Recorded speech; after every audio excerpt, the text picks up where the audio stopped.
Hi, I'm Scott McLaughlin.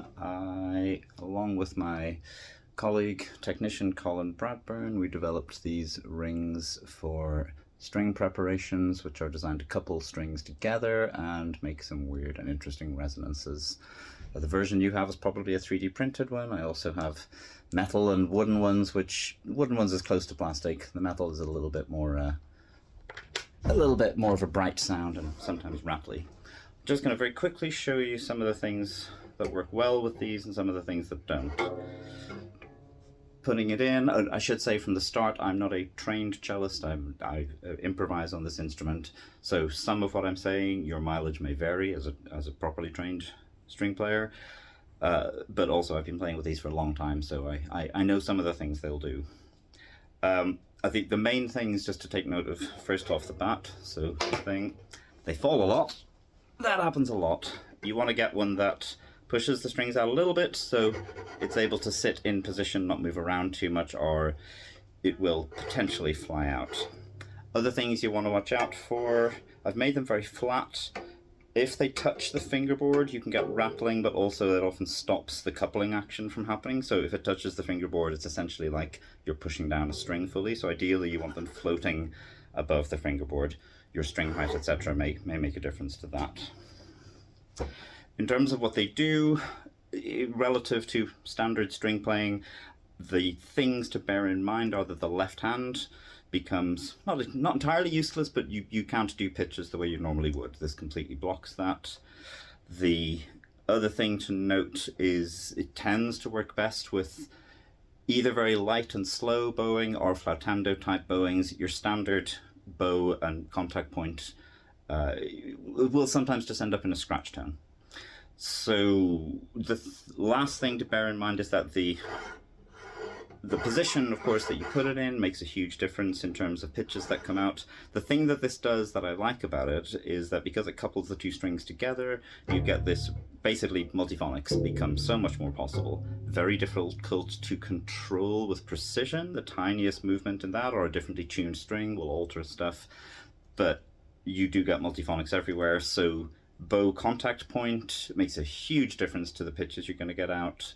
The bow speed and bow pressure make a huge difference. You sometimes even up bows and down bows will give you different pitches as they activate the resonances differently. So for example, if I place it here,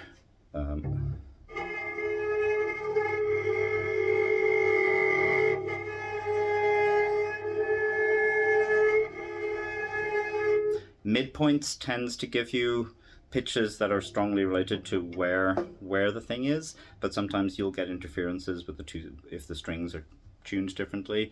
This is sometimes also where I can get different pitches up with up bows and down bows.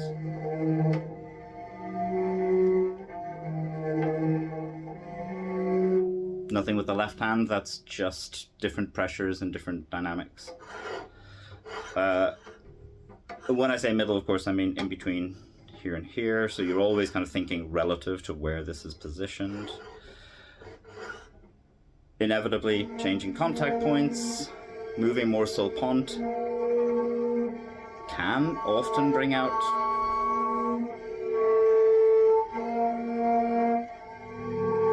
different pitches, and you get a kind of a mirroring effect where the same pitches can be present in both directions. Essentially going away from the midpoint can sometimes give you very similar pitches.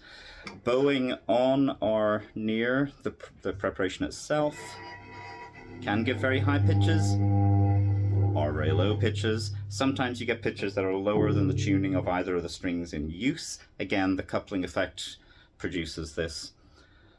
The best way to get the lowest pitches is usually to bow on the thing itself or very close to it. That usually works.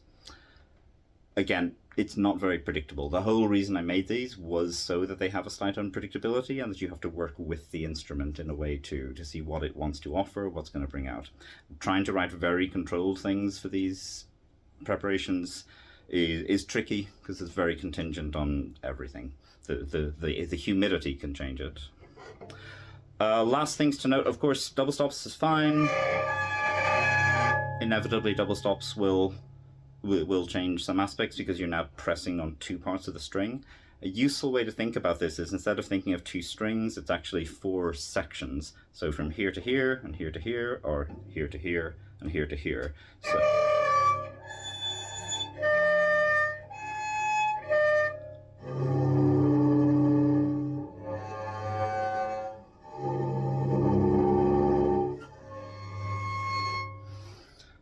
So you get different things from all of those, which also means then using the left hand to either mute those,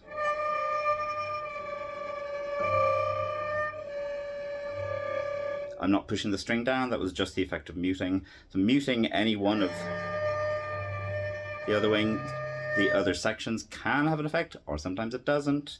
Equally, you can use the left hand to finger things. Sometimes it has an effect, sometimes it doesn't. And it depends on if you're doing it on the same string that you're bowing or on the other string.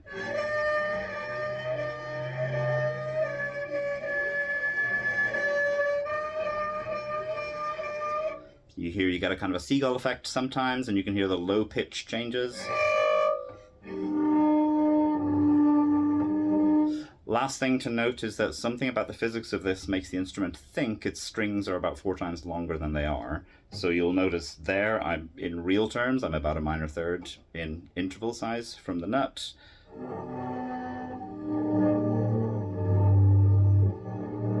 But I'm getting closer to a semitone change in the sound.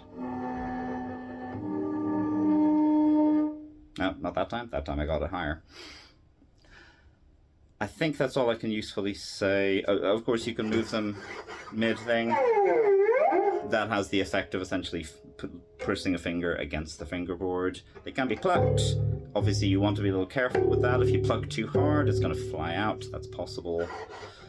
You can stack multiple ones up. You can put them, we could put another one in that string and another one in that string. I find it's kind of diminishing returns, but actually you can get some really nice plucking sounds out of those, kind of metallic percussion almost. I think that's all that there is usefully I can say about this. Have fun.